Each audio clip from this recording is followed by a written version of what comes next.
On va maintenant définir l'espérance d'une variable aléatoire grand X. Alors pour grand X variable aléatoire définie sur un univers oméga et qui prend un nombre fini de valeurs x1, x2 jusqu'à xn, on dit que l'espérance de grand X, c'est le réel qu'on note E de grand X et qui est égal à x1 fois p de grand X égale x1 plus x2 fois p de grand X égale x2, etc. jusqu'à xn, la dernière valeur prise par grand X, fois la probabilité que grand X est égal à xn. Ce qui peut s'écrire somme sur k égale 1 à n de xk, p de grand X égale xk. Ça c'est si vous avez vu le signe somme. C'est exactement la même chose, mais écrit en plus condensé. Voilà.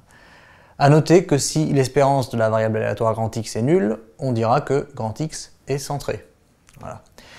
Donc ça c'est simplement la définition et un peu de vocabulaire. Il y a deux propriétés qu'on va voir tout de suite. La première, c'est que si la variable aléatoire grand X prend un nombre fini de valeurs, c'est-à-dire comme là-bas x1, x2 jusqu'à xn, eh bien automatiquement x admet une espérance, parce que l'espérance est donc une somme qui possède n termes, elle est finie, et elle est donc bien égale à un réel.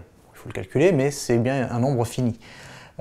Si la somme est infinie, c'est plus compliqué, mais a priori on ne sera pas confronté trop à ce genre de problème, ou alors on admettra le résultat pour l'espérance par exemple de lois un peu plus compliquées. Et si je prends maintenant lambda 1 réel pour la deuxième propriété et grand X et grand Y deux variables aléatoires, on va dire que l'espérance est linéaire. Alors c'est normal parce que la somme est linéaire. Et donc l'espérance de lambda grand X plus Y, c'est lambda espérance de X plus espérance de Y. Donc parce que la somme est linéaire, je peux décomposer l'espérance de cette variable aléatoire en la somme comme ceci. Voilà. Alors on reprend à titre d'exemple, la loi de probabilité qu'on a vue dans la vidéo précédente, où on avait une variable aléatoire grand X qui prend 4 valeurs, moins 3, 0, 3 ou 6, et avec les probabilités correspondantes. Donc là, ici, on a la loi de probabilité de cette variable aléatoire.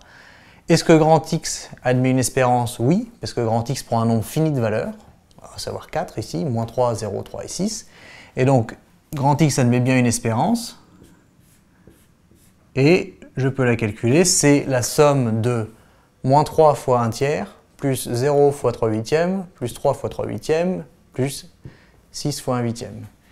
Donc c'est moins 3 fois 1 huitième, plus 0, puisque 0 fois 3 huitièmes, plus 3 fois 3 huitièmes, plus 6 fois 1 huitième.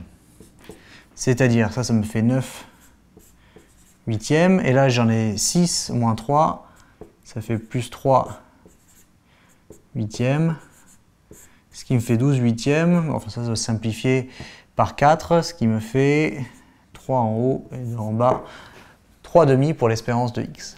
Voilà.